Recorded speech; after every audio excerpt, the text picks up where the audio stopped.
जो ज़िंदगी अता की है तो इस ज़िंदगी में कई चीज़ों की इंसान को बहुत ज़्यादा ज़रूरत होती है। खाना खाने की, सोने की, सांस लेने की,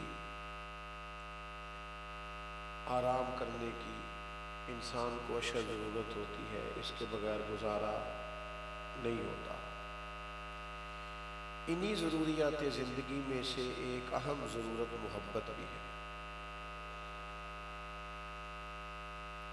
घर में सारी नेमतें मौजूद हों, घर भी कुशादा हो, अल्लाह ताला ने दौलत, औलाद, वुसअत सब कुछ दिया हो, पर घर में रहने वालों की एक दूसरे से मोहब्बत ना हो तो उस घर में रहा जा सकता। लेकिन घर में बसने वाले एक दूसरे से प्यार करें, अगरचे पैसे थोड़े भी हों तो गुजारा सही हो जाता है। मोहब्बत एक ऐसी नेमत है जिसकी साये के नीचे इंसान बड़े बड़े तल्ख और बड़े बड़े मुश्किल वक्त भी बड़ी आसानी से गुजार लेता है। नबी पाक सल्लल्लाहु ताला अलैहि वसल्लम ने फरमाया, मिशकात में हदीस मौजूद है, हुजूर फरमाते हैं मोमिन होता ही मोहब्बत वाला, मोमिन उल्फत वाला होता है। फरमाया उसमें कोई खैर नहीं जो ना मोहब्बत करे ना उससे मोहब्बत की जाए। तो मोहब्बत किसी भी चीज़ में जब आती है तो उस चीज़ को रोशनी और ताजगी देती है। कोई भी दुनिया का काम है, आप उसे तल्ख होके करेंगे वो ठीक नहीं होगा, लेकिन अगर उसी काम को मोहब्बत से कर लेंगे तो थकावट भी नहीं होगी। आप उसी काम को जो बज़ाहिर मुश्किल है, कठिन है, सख्त है, उसी काम को प्यार से कर ले, इत्मीनान से कर ले, थोड़ा खुश होके कर ले, तो आपको लगेगा कि माशाल्लाह काम बड़ी आसानी से हो गया। तो अपने मिजाज को मोहब्बत वाला बनाना चाहिए, तबीयत में मोहब्बत लानी चाहिए। अल्लाह ताला ने कुरान मजीद में इरशाद फरमाया है कि वल्लज़ीना आमनू अशद्दु हुब्बन लिल्लाह, फरमाया वो लोग जो ईमान ले आए वो अपने रब से शदीद मोहब्बत करते हैं, प्यार करते हैं अपने मालिक से। उनकी इबादतें, उनके सदकात, उनका जिहाद, उनकी ज़िंदगी की सारी जद्दोजहद ये अल्लाह की मोहब्बत में होती है। वो अपने मालिक से प्यार करते हैं। और ये मोहब्बत क्या करती है, ये ईमान का जायका देती है बंदे को। जब इंसान अल्लाह रसूल से मोहब्बत करता है तो उसे ईमान का जायका नसीब होता है, उसे एक मिठास मिलती है। नबी अकरम सल्लल्लाहु ताला अलैहि वसल्लम ने खुद बयान फरमाया है, बुखारी मुस्लिम में मौजूद है। हुजूर फरमाते हैं कि अगर तुम चाहते हो तुम्हें ईमान का जायका नसीब हो तो 3 काम करो। एक तो हर चीज से बढ़कर अल्लाह रसूल से प्यार करो, और एक फरमाया जिससे भी प्यार करो रब की रिज़ा के लिए करो। जाती लालच, हिरस, हवस ये सारे दरमियान से निकाल दो, महज अल्लाह की रिज़ा के लिए। अल हुब्बु लिल्लाह वल बुग़्दु लिल्लाह, अल्लाह की रिज़ा के लिए लोगों के साथ मामलात करो। और तीसरा फरमाया ईमान लाने के बाद तुम्हें कुफर की तरफ जाना इतना नापसंद हो जितना इंसान को आग में जाना नापसंद होता है। ये 3 काम करोगे तो तुम्हें ईमान का जायका मिलेगा, तुम्हें मोमिन होने का लुत्फ और मज़ा नसीब हो। तो अल्लाह से मोहब्बत करे, फिर उसके प्यारे रसूल सल्लल्लाहु ताला अलैहि वसल्लम से मोहब्बत करे। और नबी पाक सल्लल्लाहु ताला अलैहि वसल्लम की मोहब्बत तो सारे माहौल को खूबसूरत बना देती। हुजूर फरमाते तुम्हारा ईमान ही मुकम्मल नहीं होता जब तक हर चीज़ से बढ़कर मुझसे प्यार न करो। नबी पाक अलैहिस्सलाम की मोहब्बत ताजगी देती है, ठंडक देती है। और ये जितना दीन में जिहाद का काम हुआ, खिदमत का काम हुआ, तबलीग का काम हुआ, तदरीस, तहरीर, तसनीफ का काम हुआ, ये सबसे ज्यादा उन लोगों ने किया जिनकी तबीयतों पे नबी पाक की मोहब्बत का गलबा था। उस गलबे की बुनियाद पर उनका मिजाज बार बार पुकारता था कि जद्दोजहद होनी चाहिए, खिदमत होनी चाहिए, कोई ड्यूटी होनी चाहिए, कोई काम होना चाहिए। इसलिए कि मोहब्बत जो होती है वो मजबूर करती है इंसान को किसी शख्स को मोहब्बत हो जाए ना अपने घर वालों से और वो देखे मेरे घर में गुर्बत है, तो फिर लोग मुल्क से बाहर चले जाते हैं, 18-18 घंटे काम करते हैं, खुद एक टाइम रोटी खाते हैं, लेकिन अपने घर वालों का ख्याल करते हैं, क्योंकि मोहब्बत ही होगी। मोहब्बत अल्लाह रसूल से जब हो जाती है तो फिर इसी तरह से बाकी सारे काम भी आसान हो जाते हैं। हुजूर सैयद आलम सल्लल्लाहु ताला अलैहि वसल्लम एक दिन घर से निकले तो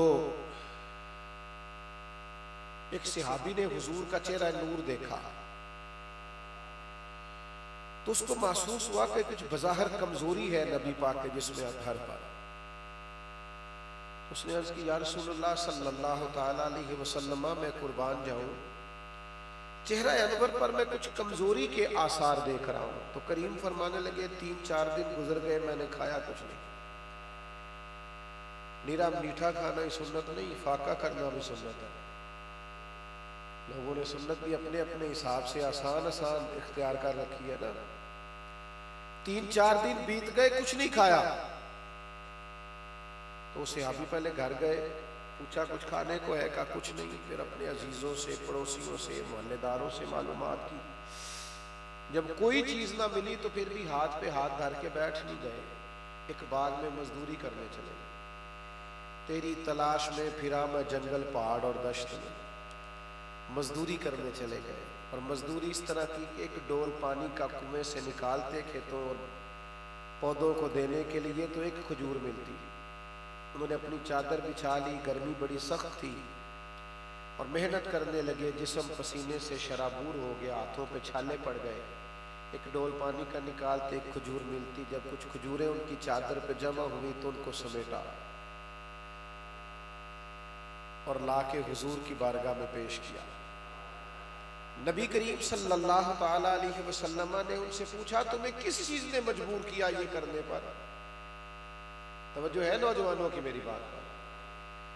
तुम्हें किस चीज ने मजबूर किया कि हाथों पे छाले हैं, वजूद पर पसीना है, इस कदर मुशक्कत करके तुम ये खजूरें लेके आए हो, किस चीज ने मजबूर किया?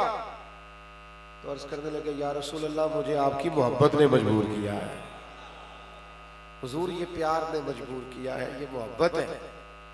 तो यहां तक ले आई तो रसूल रहमत सल्लल्लाहु ताला अलैहि वसल्लम की मोहब्बत ये बड़े बड़े मुश्किल काम आसान कर देती। इंसान प्यार में आगे बढ़ता चला जाता और वो बड़ा कुछ करता। देखिए, सहाबा के लिए कोई मुश्किल नहीं था अल्लाह के रास्ते में खैरात करना। हज़रत सिद्दीक़ अकबर अपने वजूद के कपड़े भी उतार के ले आए, बोरी और टाट का लिबास पहन लिया। आज कितना मुश्किल है लोगों के लिए, क्यों मेरे भाई? कितना मुश्किल काम है। लेकिन हज़रत सिद्दीक़ अकबर रज़ी अल्लाह, छोड़े बेटा, इस यहाँ दोस्त नहीं है, आपने ये काम करना है तो सामने तशरीफ, अल्लाह आपको ढेरों बरकतें दे। तवज्जो रखें बात पर। मेरे अजीज, अच्छी तरह समझिएगा कि जब मोहब्बत हो जाती है फिर ना इन्फाक फी सबीलिल्लाह मुश्किल है, ना जिहाद मुश्किल है। फिर तो एक भाई को हुजूर ने तैयार किया है तो दूसरा कहता है, या रसूल अल्लाह, मैं इससे ज्यादा ताकतवर हूँ, ये कद में बड़ा जरूर है पर मेरी कुश्ती करा के देख ले।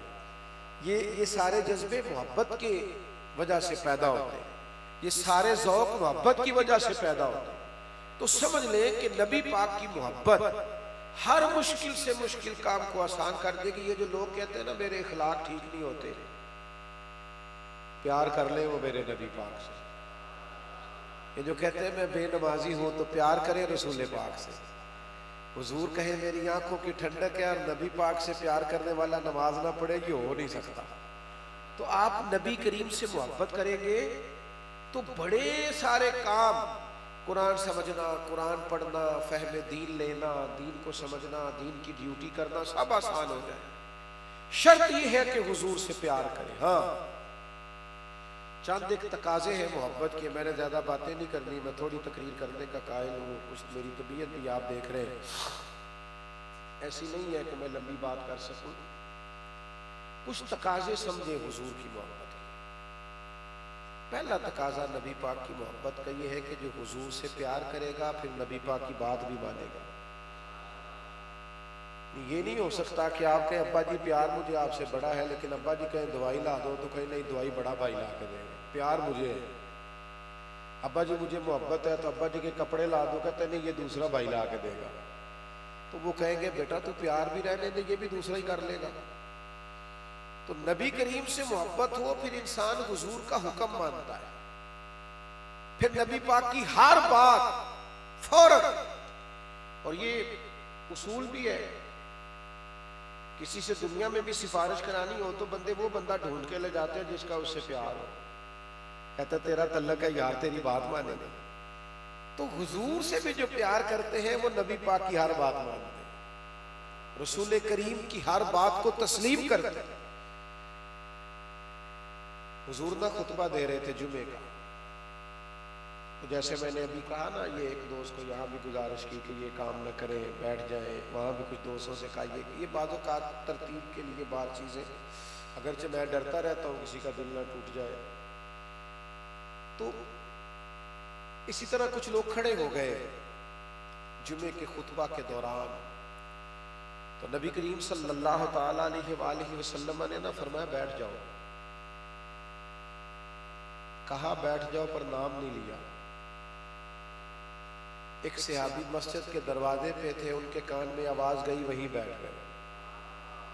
एक किसी और कोने में थे खड़े, उनके कानों में आवाज गई, वो वहीं बैठ गए। एक बनु गनम में थे अभी, वहां कानों में आवाज गई, वहां गोया तकमीले नमाज पर जब दरियाफ्त किया गया कि आप कहाँ थे, आप कहाँ थे, वो आवाज नहीं आई कि बैठ जाओ। तो करम मुस्कुरा के कह रहा था आपसे तो कहा ही नहीं। तो वो अर्ज गुजारते हुजूर आपने नाम तो नहीं ना लिया, सानू ते यार सानू ते कैद सज्जन दा गहना है, वो जिंज रखे असा उंज रहना। आपने कहा बैठ जाओ, लिहाजा हमने कोई देर। तो नबी पाक की बात भी मानेंगे, जिसको हुजूर हलाल कहेंगे उसे ही हलाल जानेंगे, और जिसको नबी पाक हराम कहेंगे उसे हराम जानेंगे। हुजूर की हर बात को तस्लीम करेंगे। और फिर दूसरी बात मोहब्बत रसूल का तकाजा है कि अपनी ख्वाहिशात को, अपनी तबीयत को, अपने मिजाज को इस तरह का बनाएंगे कि जिस तरह का हुजूर चाहते हैं। फना कर देंगे, अपनी ख्वाहिशात छोड़ देंगे। हमारी ख्वाहिश वही है जो हुजूर की ख्वाहिश, हमारी बात वही है जो नबी पाक की बात। हम हर वो चीज छोड़ देंगे जो हुजूर को पसंद नहीं। हुजूर गुजर रहे थे तो एक सहाबी का वो बुलंदो बाला मकान देखा, कुब्बा बना हुआ है। वैसे जायज है, किसी के पास जायज पैसे हो तो मकान बनाना, किसी चीज का जायज होना और होता है, पसंदीदा होना और होता है। तो हुजूर गुजरे, बस पसंद नहीं किया। आपकी तवज्जो है ना बात पर। वो सहाबी आए तो किसी ने बताया आज हुजूर आए थे, तेरा बुलंदो बाला मकान पसंद नहीं आया। उन्होंने जाके पूछा भी नहीं कि या रसूलल्लाह इसका क्या करूं, वो सारा ही गिरा दिया। फरमाया जो हुजूर को पसंद नहीं मैंने उसका क्या करना। रंगे चमन पसंद न फूलों की बू पसंद, हमको है वो पसंद जिसे आए तू पसंद। तो नबी पाक सल्लल्लाहु ताला अलैहि वसल्लम के सामने गिरा के आ गए। तो अपनी ख्वाहिशात को हमेशा नबी पाक के दीन के ताबे रखें। तीसरी बात, जब हुजूर से प्यार करें तो नबी पाक की औलाद से भी प्यार करें, अहले बैत नबूवत से भी प्यार करें। और जब हुजूर से प्यार करें तो असहाबे रसूल से भी प्यार करें। नबी पाक के सहाबा की इस मुकद्दस जमात से हमेशा मोहब्बत करें। और जब नबी पाक से प्यार करें ना तो हुजूर की उम्मत से भी प्यार करें, गरीबों से प्यार करें, मिस्कीनों से प्यार करें, यतीमों से प्यार करें। हुजूर से मोहब्बत करें तो फिर नबी पाक के दीन से भी मोहब्बत करें। फिर उन लोगों के पास ना बैठे जो उलमा और तलबा का मजाक उड़ाते, उनके पास ना बैठे जो दीनदारों के लिए तौहीन आमेज जुमले कहते। फिर हुजूर सय्यद आलम सल्लल्लाहु ताला अलैहि वसल्लम की दीन के खिदमतगारों की मोहब्बत भी अपनी तबीयतों में पैदा करें। खूब प्यार करें रसूल पाक सल्लल्लाहु ताला अलैहि वसल्लम के दीन के साथ। और फिर जब नबी पाक अलैहिस्सलाम से प्यार करेंगे ना तो फिर हुजूर की हर सुन्नत से भी प्यार करें। फिर हर अदा हुजूर की अच्छी लगेगी। नबी पाक को दाढ़ी पसंद है तो हमें भी पसंद होनी चाहिए। हुजूर को सच बोलना पसंद है तो हमें भी सच बोलना पसंद होना चाहिए। नबी पाक सल्लल्लाहु ताला अलैहि वसल्लम ने दयानतदारी को पसंद किया है तो हमें भी कभी बददियानती की तरफ जाना, जो जो हुजूर की पसंद है वो सारी हमारी पसंद होनी चाहिए। नबी पाक अलैहिस्सलाम की मोहब्बत के जितने तकाजे हैं उन सारे तकाजों को समझे। बस बात को समेटने लगा हूं एक बात करके। हुजूर से जिसको मोहब्बत हो जाती है ना, फिर वो नबी पाक के दीन की इशाअत की भी कोशिश करता है। वो हुजूर अलैहिस्सलाम ने फरमाया कि मैं तुम्हें अपना दीन दे के जा रहा हूं, एक आयत जिस तक पहुंचे वो अगले तक पहुंचा दे। जब हम हुजूर सय्यद आलम सल्लल्लाहु ताला अलैहि वसल्लम से कामिल मोहब्बत करेंगे तो फिर हमारी ड्यूटी होगी कि हम ना दीन का पैगाम आगे पहुंचाएं, खिदमत करें।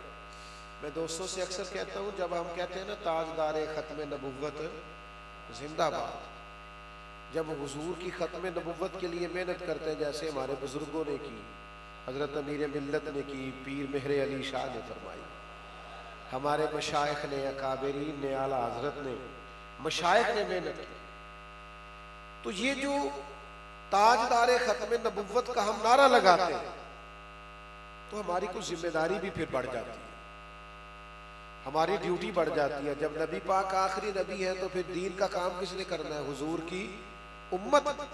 हमारी ड्यूटी है कि हम लोगों को सच बोलने का पैगाम दें, लोगों को इहकाके हक की तरफ लाएं, अपने बच्चों को किताब और सुन्नत की तालीम दें, हम ये रोशनी फैलाएं, लोगों को बार बार इस बात का कायल करें कि वो इन रस्तों के मुसाफिर बने।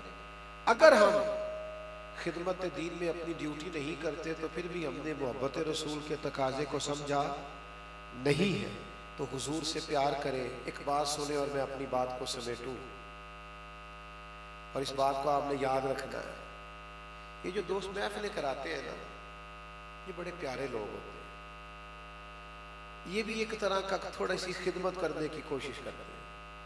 चलो हम किसी को बुलाते हैं, 4 लोगों को जमा करते हैं, कोई कुरान मजीद की तिलावत होगी, कोई नबी पाक की नात होगी, कोई दीन की बात होगी, तो कोई बंदा भी कोई खैर का काम करने निकले ना, इस तरह का कोई भी, तो कोशिश करनी चाहिए बंदा उसका दस्तो बाजू बने। हमें हर बंदे की हर बात से इत्तेफाक नहीं होता, तो हर से इख्तलाफ भी नहीं होना चाहिए। जो मुस्बत बातें हों उन बातों की तायीद भी करनी चाहिए। जहां भी कोई खैर का काम करे, कोई अच्छे तरीके से शरई तकाजों में महफिल कराए, मस्जिद बनाए, मदरसा कायम करे, हत्ता कि कोई रास्ता ही बनाने लगे, कोई फलाई, कोई अच्छा काम कोई करने लगे, तो उसके मुआविन बनना चाहिए, उसके साथ चलना चाहिए, उसके कंधे से कंधा मिलाना चाहिए। तनकीदें नहीं करनी चाहिए। घर बैठ के तनकीद करना और होता है और काम करना और होता है, ड्यूटी करना और होता है। तो ये चंद एक गुजारिशात जो मुख्तसर वक्त में मैंने आपकी खिदमत में अर्ज की। मैं कुछ बीमार हूँ, ज़्यादा बात करने की पोजीशन में नहीं हूँ। ये वादा कर लिया था, दोस्त बड़े प्यार वाले थे तो मैं हाजिर हो गया। महफिल बहरहाल अभी जारी रहेगी, ऐसे ही है ना जी। और महफिलें मौलवियों पीरों की नहीं होती, मेरी तरह के कई मौलवी आए और गए। ये तो अल्लाह रसूल के नाम की महफिल है। मेरी अपील होगी, बुजुर्ग तशरीफ लाने वाले सारे दोस्त इसी तरह मोहब्बत से बैठे, प्यार से बैठे। अभी नाज शरीफ होगी, फिर उसके बाद हजरत तशरीफ लाएंगे। खूबसूरत सिलसिला इसी तरह आगे बढ़ता रहेगा। आखिर दावा या अल्हम्दुलिल्लाह रब्बिल आलमीन। शुरू करेंगे।